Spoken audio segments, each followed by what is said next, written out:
I'll have the comment tagged in the video so that people can see the outrageous thing they're saying and then turn around and see me doing these ridiculous workouts and just completely disproving their point.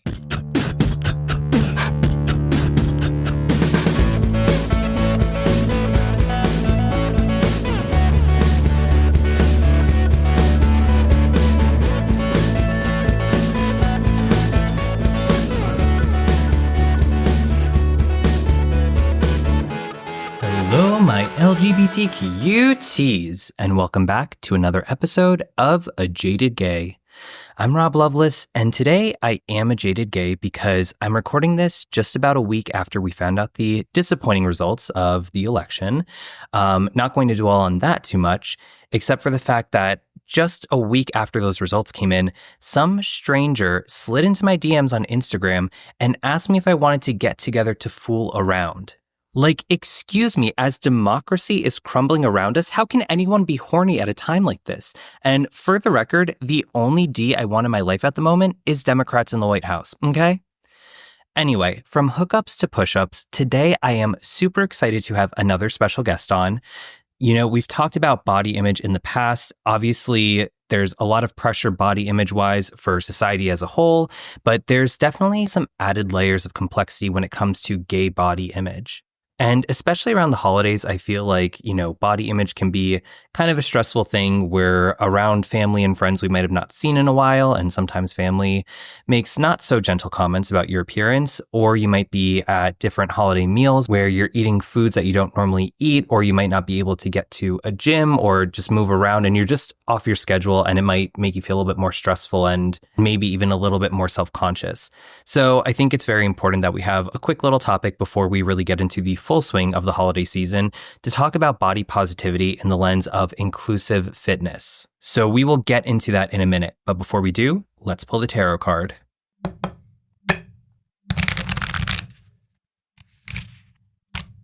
So the card we drew for this episode is the Six of Swords. As a reminder, swords is tied to the element of air. It's encapsulating of masculine energy, so it's very action-oriented. And swords is tied to truth, structure, communication, both written and verbal. So you can think of phrases like the sword of truth and the pen is mightier than the sword. And in numerology, 6 is tied to balance, choice, and harmony. And I think it's really important to remember that when we look at the tarot, the number 5, which precedes 6, is typically referred to as the conflict card. So when we pull a 6, we're coming out right after that conflict that we've gone through. And now we're at a point where we're starting to reach peace and balance and harmony. And specifically, this card is asking us to guide us toward release, both mentally and emotionally. And it's kind of signifying that we need to take action to embark on a healing journey. And as we embark on that, remember to let go of whatever is holding us back and to start taking action to move forward, although it might be uncertain and scary. But we need to just trust our intuition, leave that emotional baggage at the door, and start taking action to move forward. And with that in mind, I'm very excited to welcome on our special guest. He is a body positive fitness coach and thick goddess. Please welcome Roy Belzer. Hi, Roy. How are you today? I'm doing well. How are you doing, Rob? Doing well, thanks. Hanging in. It's been a busy few weeks leading up to the holiday season, but we're almost there. So just trying to get through these next few weeks.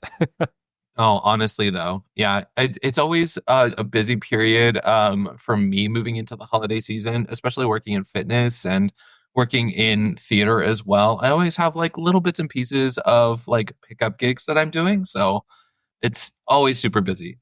I know there's always something. If it's not one thing, it's the other, you know? Yeah. Awesome. Well, to kick off the episode, I'm very excited to have you on today. To kick things off, can you please tell all the listeners a little bit about yourself, how you identify, your pronouns, career, all that fun stuff? Yeah, definitely. So I'm Roy Belzer, he, him, his. I am a certified personal trainer and I do a lot of work in public speaking and influencer work as well. And I mostly work in the body inclusivity space, talking about fitness. I like to ask all my guests this too. Are you a jaded or non-jaded gay today, and why? I feel like I'm to a point where I'm no longer a jaded gay. I have definitely been a jaded gay in the past, just based on the way that I've dated and the way that I've been treated by men. But I am to a point now where I am healed and past all of those interactions and relationships and feeling like I can be in a non-jaded place anymore. We love a non-jaded healing journey. Yeah, it took a long time, but we got there. Definitely. It's a process. Yes, absolutely. Well, to jump into this episode, we have a lot to cover here. So just to kick it off, can you tell us a little bit about your relationship with body image?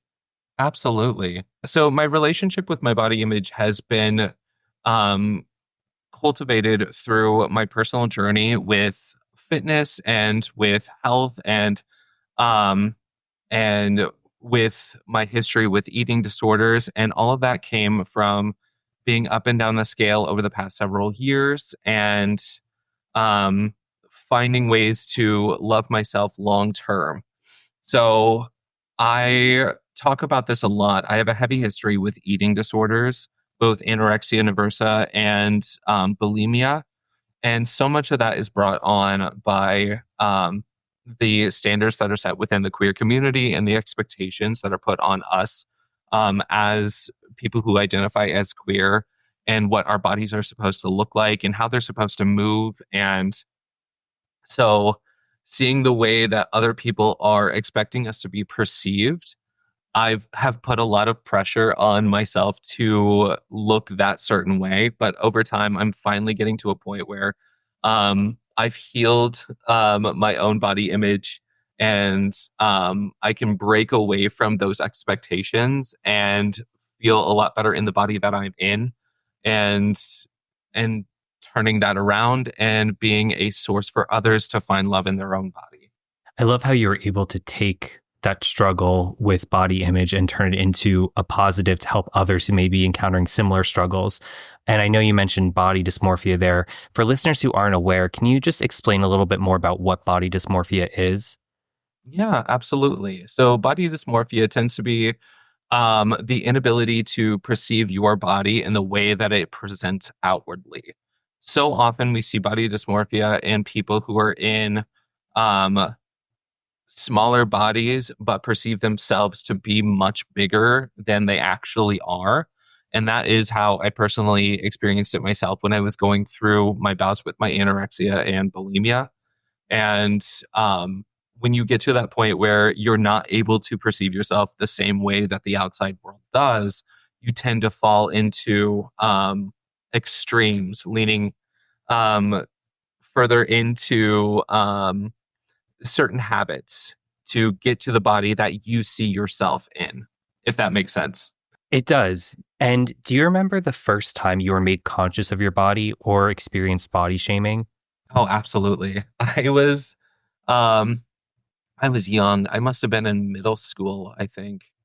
And I've always been a part of theater. That's always been a really big part of my life. So it was definitely my first time I was working in theater when I was doing a show at the middle school. I was in a musical at the time, and I had to go in for a costume fitting, and the costumer was making comments about making pieces that were big enough to fit my body for the show that we were doing. And I, up until that point, young innocence, I had no idea what it meant to be in a larger versus smaller body, what it meant to be fat versus skinny. Because when you're, that young and innocent, you don't understand that there are differences in the way that you're perceived. So that was the moment where I had to like look at myself for the first time from an outside perspective. Instead of just existing in my body, I had to perceive my body. It's really sad to hear that, you're talking about being young and innocent, and then this emotional weight is put upon you because you're made aware of your body and your weight. And I think it's interesting because body image is something that's so ingrained in society as a whole that we don't realize necessarily the impacts it has on those around us, even just from little comments. I mean, I also, from 5th through 8th grade, I went through a period of where I was heavier and then developed into my own issues with eating and, struggling with anorexia and such. And that was just dealing with mainstream body image within the straight world. And then gay world is its whole other thing. But really, your comments like these to children to really kind of put pressure on them to adhere to something or make them feel like you're heavier than your classmates or this or that. Like, it's just very heavy to put on a child, I think. No, absolutely. I don't think that any child should be subjected to having to think about what their body is looking like, because there's so much else that they've got to worry about already that they might be bullied about or picked on, or just like trying to figure out who they are as a person at the young age, that tacking on something like the size of their body is, I I think it's just a really unhealthy space to be talking to a child about in general. Making them aware that they have a body and that this is how your body works. Absolutely. That's great. I love that, so that they can, learn bodily autonomy and advocate for themselves. But talking about specifically their weight and how it um, is seen within society, I feel like is really unnecessary and not healthy at certain ages. Have you ever wondered how some people manage to turn life's toughest challenges into something extraordinary? On So Meta, we explore the incredible stories of resilience and transformation. Every episode, I sit down with a remarkable individual who faced great struggles, such as domestic abuse, terror attacks, addiction, prison, and illnesses, and emerge stronger with a purpose to help others rise above their own battles. So Meta isn't just a podcast, it's a celebration of the human spirit. A reminder that no matter what you've been through, the power to overcome is within us all. Listen to So Meta on your favorite streaming platforms and join us as we reflect, transform, and inspire, because every story has the power to change a life, even yours.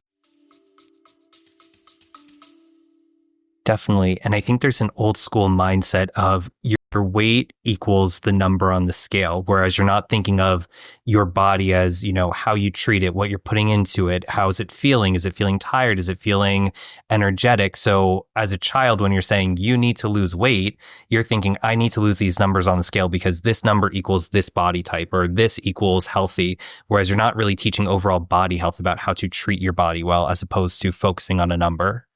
Absolutely. And when you're looking at that scale, especially when you're at that age and you're still trying to figure out like right from wrong, you tend to have a moral attachment that you throw in there as well. And that moral attachment to like what is good and bad, like is this a good number on the scale? Is this a bad number on the scale? It tends to be a bit of a snowball effect where you get into like good and bad foods and attaching like moral subjection to those as well, which is totally unnecessary. Absolutely. And you touched upon earlier, your experiences within the queer community also plays a role in shaping your body image. And, there's kind of the joke that somebody might be fit in the straight world, but fat in the gay world, because there's such high expectations of this hyper masculine, overly sexualized, fit, ripped body that's somewhat straight presenting that is not realistic for a lot of us. So how did your identity as a gay man impact your relationship with your body? Oh, that's a big question, because I both am a man within the queer community and in the theater community. So those two intersections of expectations for like looking a certain way are so incredibly high, because I felt like for a long time I identified as like an actor above like a person within the queer community.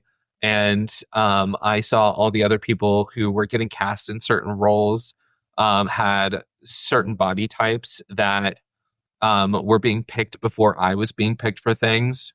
And then when I turned around and looked to my like queer peers who were just out in the world, they were getting picked for like dates over me, and they were getting picked for different job opportunities over me because they had like a certain body type. So experiencing and seeing like what people within certain body types, the stereotypical six-pack abs, bulging muscles, etc., them getting advanced opportunities over people who are in other bodies or more average quote unquote body types, it can be really disheartening to see, and it can definitely lead a little bit further into that body dysmorphia that we were talking about earlier. And circling back to the body dysmorphia, you did touch upon how you struggled with an eating disorder when you were younger. So can you tell us a little bit more about that? So my primary ones were the anorexia first. And for those who don't know, anorexia nervosa is where you limit the amount of caloric intake in your life, and you fast and control what comes in. And then the other eating disorder I really leaned into was bulimia. And for those who don't know, instead of avoidance of calories, you would still consume food and then purge in one way or another. So this could be making yourself throw up, or you could lean more into orthorexia, where instead of throwing up, you over-exercise to get rid of the calories. But mine were primarily the anorexia and bulimia when I was much younger. And I feel like I leaned into those because out of the things that I could control in my life, the amount of food that I was bringing into my body was one of the biggest things that I personally had control over. And I was I was leaning into the aspect of fully controlling the size of my body as well. But the biggest thing that I could do in that space was control what I was consuming. So I went definitely too far with it, to the point that I was eventually hospitalized for passing out from malnourishment. And I have 10 years later different things that are still a struggle today, that are because of that. Like I lost bits of hair because I was malnourished. I have rough enamel in my teeth because I made myself throw up so much. I have little bits of rough liver function, and my pancreas doesn't know how to regulate sugar intake as well as it should, as someone who is not diabetic. But yeah, I definitely leaned into those, and it gave me that sense of control over at least one moment in my life, one thing. Thank you for sharing that. I know it's a super personal story, and obviously it could be very sensitive to some listeners, but I think it is important to share these kinds of stories to raise awareness around this, especially since men in society tend to be overlooked for having eating disorders. It's, classified as a quote unquote woman's disease. So going off of that, what inspired you to embrace your body and work to cope with your disordered eating? Honestly, my work in fitness has been one of the biggest things that has helped my personal journey in self-love. And it's finding finding different ways to move my body and see it function in ways that are so much more intricate than just losing weight, have been so impactful to me. Like I've learned over the last several years of working in fitness, I've been a trainer for coming up on 9 years now, that my body can do so much more than just be skinny. Like I no longer attach value to the size of my waist. I attach value to the things that my body can do. And it's so cool to see the things that it can do now. And I've ran a marathon now. It's just insane, to say that I can do that, because not many people have pushed their body to be able to do something like that. And I can squat 400 pounds, which is also wild to me now that I'm looking at it from a scope of when I was anorexic and starving myself. I couldn't do these things. I didn't have the energy for them. Um, I didn't have the ability to push myself when I wasn't consuming enough calories. And so through finding really cool things that my body is able to do, I have found a new love for the body that I'm in, because my body is carrying me to do all of these incredible things. And it's so much more valuable than I ever gave myself credit for. I love that. And can you tell us a little bit more about your career as a body positive fitness coach? Absolutely. So most of the clients that I work with are people who have gone through eating disorders themselves, or who are on their own journey to self-love and adoration. So I work with them in a one-on-one space where we have conversations about their relationships with food. We, for the week, because I meet with them weekly, have conversations with accomplishments that their bodies have done throughout the week, what their relationship has been with movement for the week. Sometimes I have clients who come to me and they're like, oh my God, I scaled up this one lift that I was doing and I'm able to do it without pain now. Or sometimes I have clients come in and they're like, this week was not the week for me. I just had to like not exist. And I was like, okay, that's all right. If that's where we had to be this week, that's okay. We have a checkpoint, we see where it is, and we move forward from there because none of it is the end of the world. You know, 1 week on the grand scheme of your health journey being a little bit off is not the end of the world. You know, you took how many weeks before you started your journey and you're still doing okay, you know? But I love working with clients and I love the work that I get to do hosting retreats as well, where I get to meet these people in person one on one. Like next year, I'm hosting 7 retreats where people get to show up and we get to have all of these conversations, not only one on one, but we get to do it in a community of people who are also on very similar journeys. And it's a safe space to talk about all of the things that we're going through. So it's no longer you're going through this journey alone. You're going through this journey with this group of like minded individuals. And you get to see what their lived experience has been like as well. You get to have conversations around like food that you maybe have never experienced before. You get to try new things in movement and have different modifications and get to see um, really cool outside perspectives on things while you're, excuse me, surrounded by people.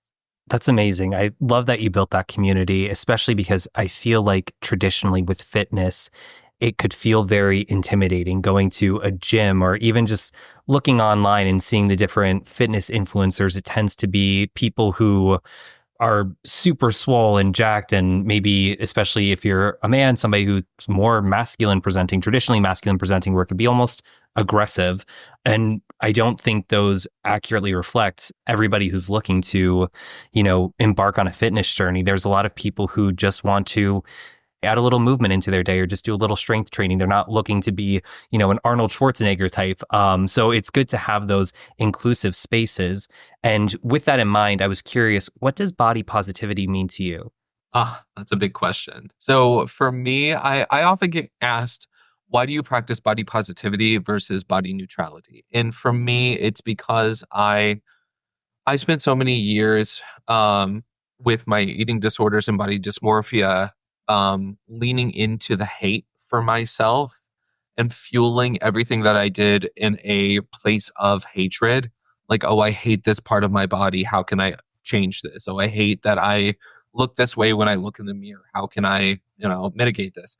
And I personally have to practice body positivity in a telling myself I love myself and every piece of myself, because otherwise I will lean into that hatred that was once there.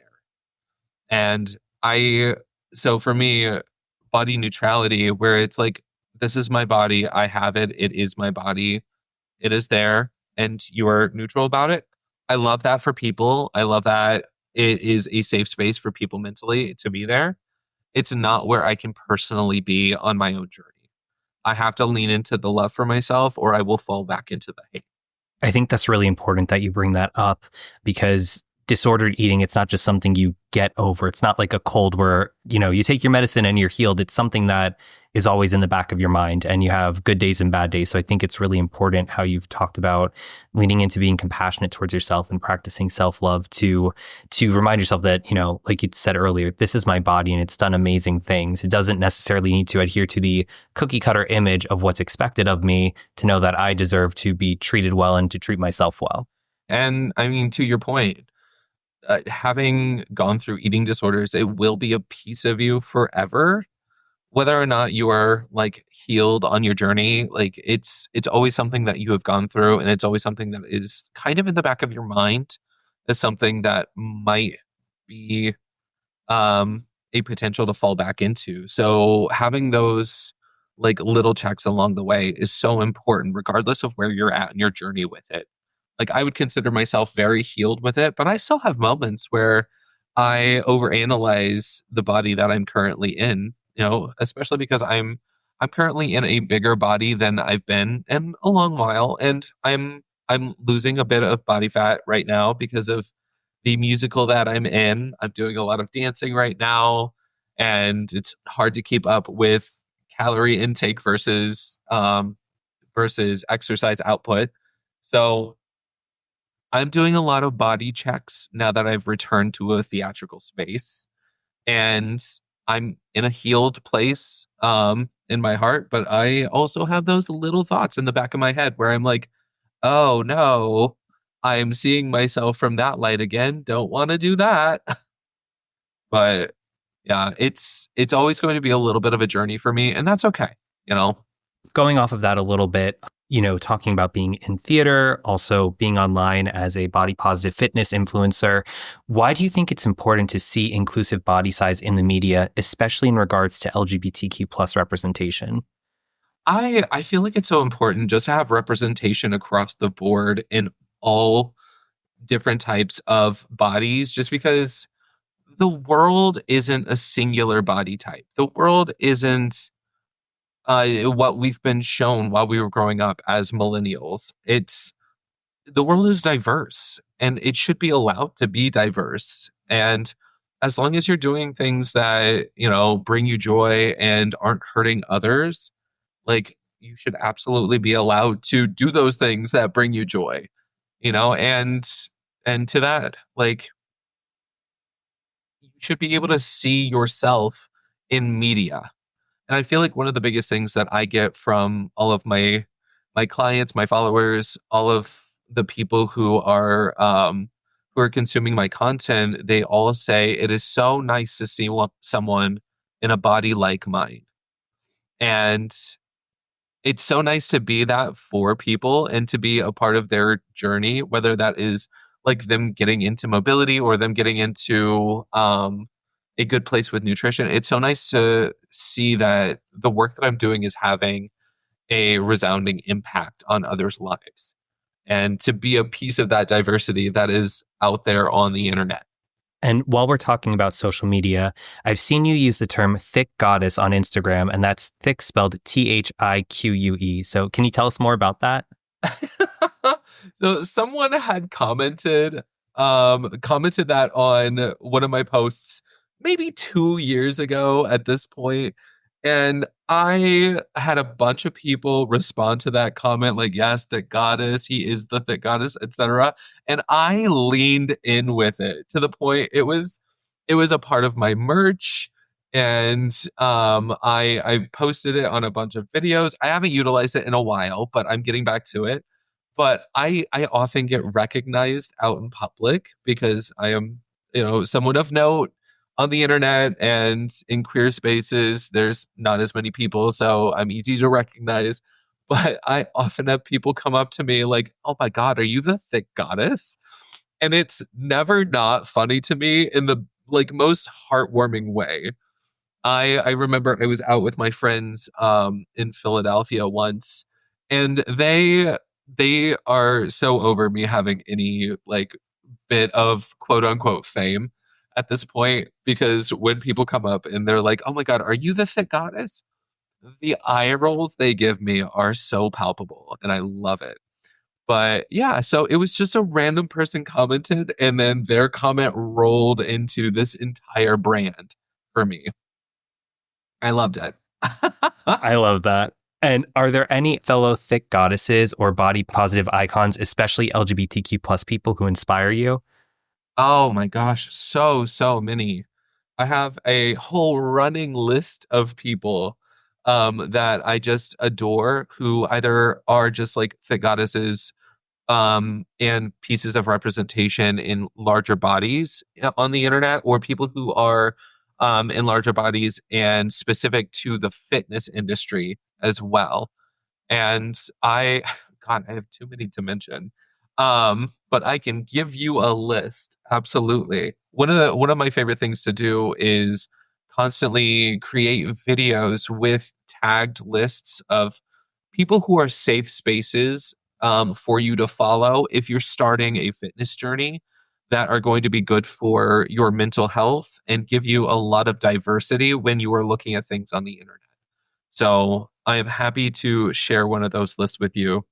I actually just recently posted one. Yeah, I'll definitely want to include those in the show notes. So any resources you could send over would be great. And then what are some misconceptions about body positivity in relation to fitness? Ooh, I I have a lot of people comment on different videos of mine when I'm talking about body positivity in the fitness space.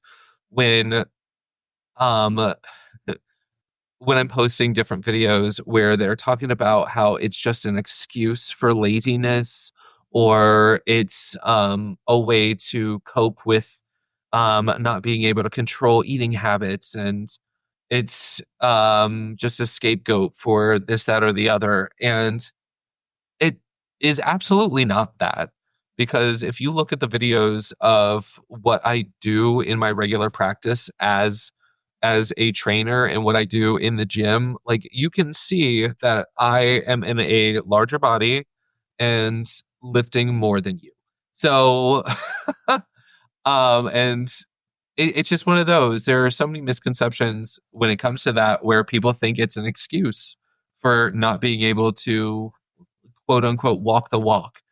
Um, and it's absolutely not that. It's a practice of self love and good mental health practice while you're on your fitness journey.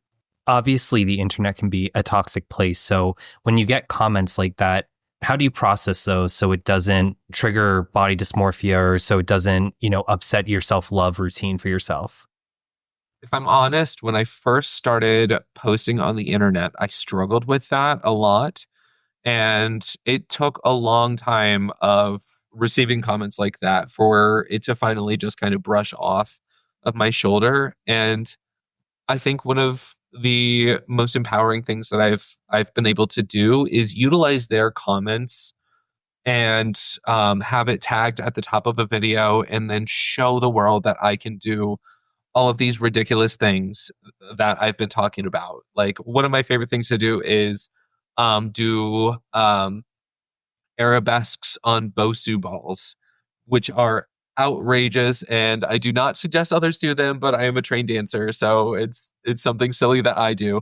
But I'll have them tagged, the comment tagged in the video so that people can see the outrageous thing they're saying, and then turn around and see me doing these ridiculous workouts and just completely disproving their point. And one of my favorite things about that is their comment pushes my videos to all of the people that need to see my content.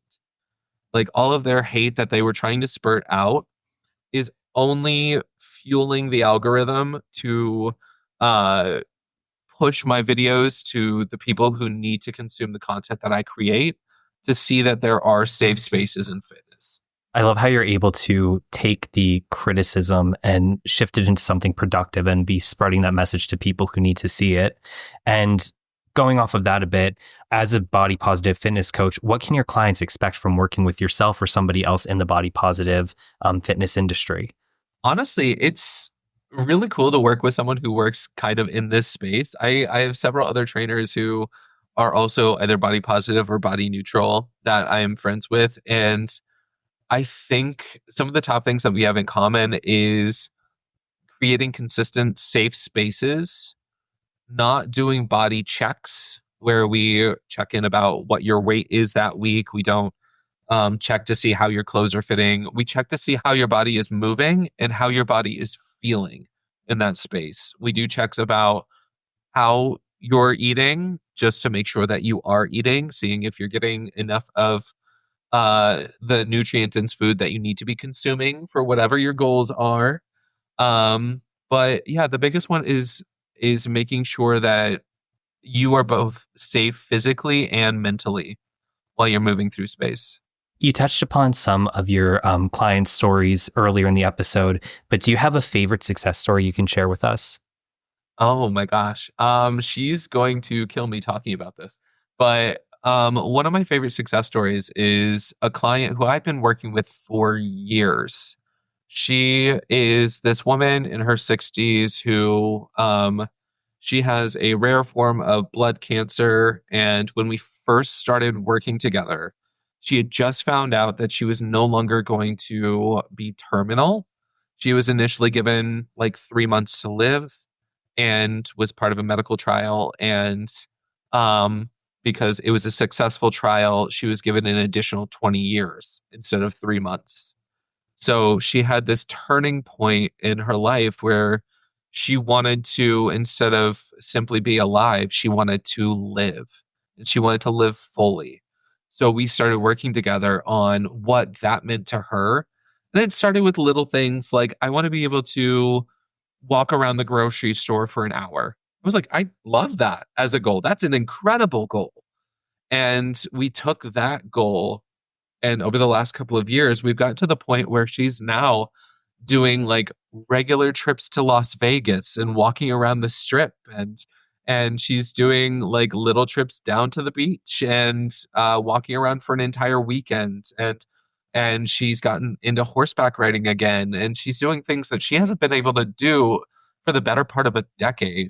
And it's just so cool to be able to see her now a few years later creating even harder goals for herself, um now that she's seen how much she could do just in that short amount of time.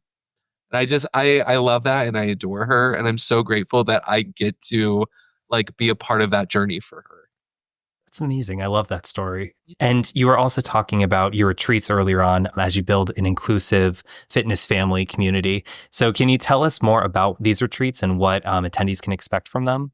100%. So I started hosting retreats this year, and it has honestly been maybe one of the coolest things that I've gotten to add to my business. So I'm hosting retreats all over the US right now. Next year I'm hosting 7 of them, and each of them has its own like little theme. Like the one that I'm hosting in San Diego is going to be focused on like self-love in the sun. It's in February, and we all need a little bit of like sun time around that time. We're doing like a trip to the zoo. My retreat in Portland, Oregon, I'm flying my tattoo artist out, so everyone that comes gets a tattoo included.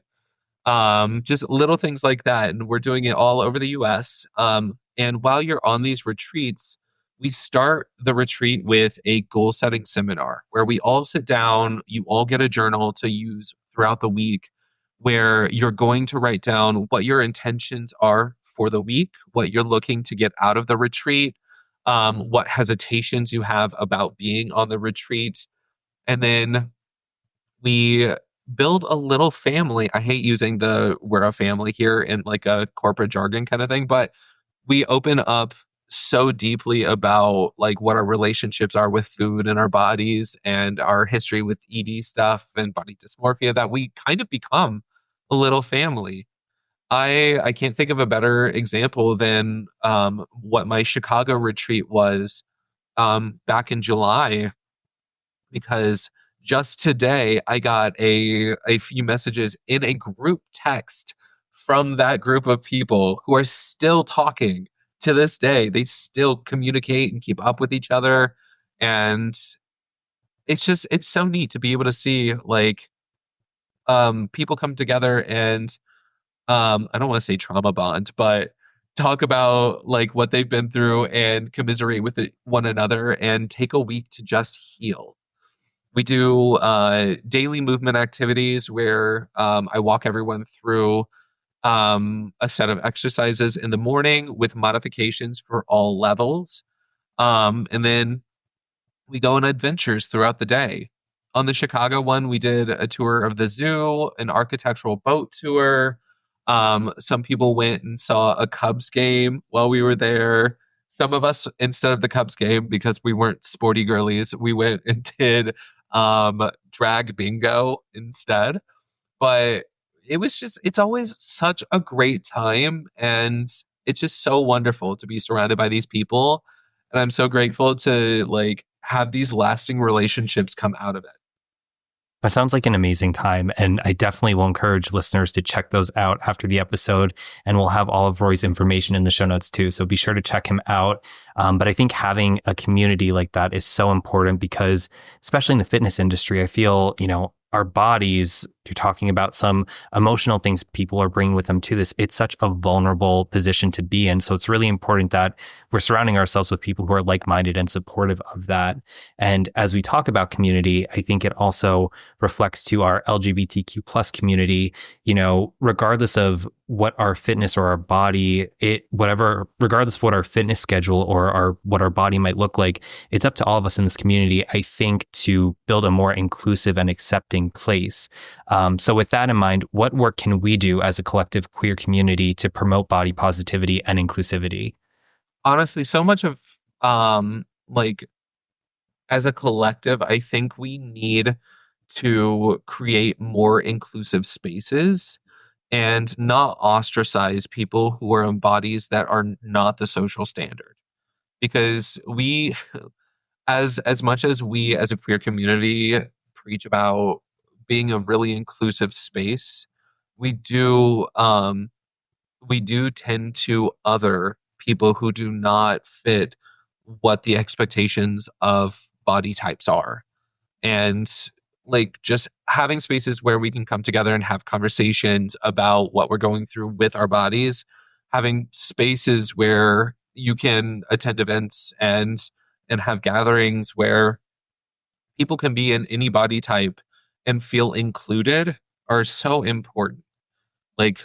Just truly practicing inclusivity rather than having any kind of ostracization. Wow, that's a hard word. Rather than ostracizing people. And this next question, I think, is especially important and timely as we're coming upon the holiday season, with Thanksgiving being this Thursday in the United States. The holidays can be a really stressful time. I think, we tend to be off of our routines, our diet, and I'm not saying diet in terms of dieting to lose weight, but just what we typically eat might be a little thrown off. Maybe we're drinking a little bit more. Maybe we're not getting to the gym or moving around as much as we want to. And that can be really stressful for people, especially those who are struggling with body image. So what advice would you give to LGBTQ plus people who are struggling with body image and potentially eating disorders? Yeah, well, especially when it comes to the holidays, I know so many of us in surrounding ourselves with family this time of year, we do have those, kooky aunts and crazy uncles who will always comment on our bodies and where we're at. And it's hard to just pay them no mind, but remembering that at the end of the day, it is your body that you are living in and they are not is so important. And when it comes to eating during these times, eat what brings you joy and don't eat past that point because otherwise you're going to be cranky when you're dealing with these idiots. But eat what brings you joy because this is a joyful time for foods. It's a joyful time for coming together around meals. And yeah, just kind of remember that your body is a good body, regardless of where you're at right now. It has been a hard couple of years and our bodies might be in a different place than they've been in the past. And that's okay. And connecting it back to the tarot, the Six of Swords, again, this is a very action-oriented card and is really symbolic of taking the action we need to achieve a sense of harmony, peace, and balance. 6 comes right after 5, and 5 is sometimes referred to as the conflict number in numerology. So we've just moved on from conflict, and now that we're stepping into number 6, it's up to us to take the action and make the choice of how we are going to work on healing ourselves. So really challenge yourself on how you can be a little bit kinder to yourself and your body, both physically and emotionally, as we go into this holiday season. So Roy, thank you so much for joining us today. I was so glad to do this interview and I really appreciate all the work you're doing. I think, like I said, fitness, or diets. It's a really vulnerable thing. So I think it's really important to have people like you and other body positive fitness people in the industry. So thank you again for all your great work. Can you tell all the listeners where they can learn more about you, any upcoming retreats, plug all the things? Absolutely. So you can find me at Roy Belzer Fitness on TikTok and YouTube, and on Instagram, it's Roy Belzer Fitness with an underscore at the end. And then to find information on all of my retreats or any other services that I offer, my membership class, etc., it's just roybelzerfitness.com. You can find all of the information there. For upcoming retreats, the two biggest ones that are out there right now are my San Diego retreat coming up in February. And that one's going to be 5 days and 4 nights. And I'm very excited for that one. I still have a couple of spots left for that. And then the one after that is going to be in Portland, Oregon. And that is at the end of April. So the perfect time for it to come out of rainy season. And you can actually see all of the foliage at its like most beautiful. So those are my 2 upcoming ones. I have 5 more after that, but those are the first 2. And all of that will be included in the show notes, so definitely go check Roy out. And you know the drill. Please remember to rate, review, and subscribe. 5 stars is greatly appreciated. If you have any questions or feedback, you can reach out to me, rob@ajadedgay.com. For more information on this topic, along with episode resources, blog posts, links to socials and merchandise, all that fun stuff, you can visit the website ajadedgay.com. You can also connect with the podcast on Instagram, TikTok, SoundCloud, and YouTube at @ajadedgaypod. You can follow me personally, Rob Loveless, on Instagram at Rob_Loveless. Also, if you're feeling generous, consider supporting the podcast on Patreon for as little as $1 a month. That gets you instant access to episodes ad-free, a day early, plus exclusive monthly bonus content. If you sign up at the $3 or $5 tier, you get some additional goodies there. Or if you're just interested in accessing those bonus episodes and don't want to do a full subscription plan, you can purchase those episodes for $3 each. Or if you're scared of commitment, don't worry, I get it. You can do a one-time donation on Buy Me a Coffee for any dollar amount. And both Patreon and Buy Me a Coffee are at @ajadedgaypod. And remember, every day is all we have, so you gotta make your own happiness. Bye!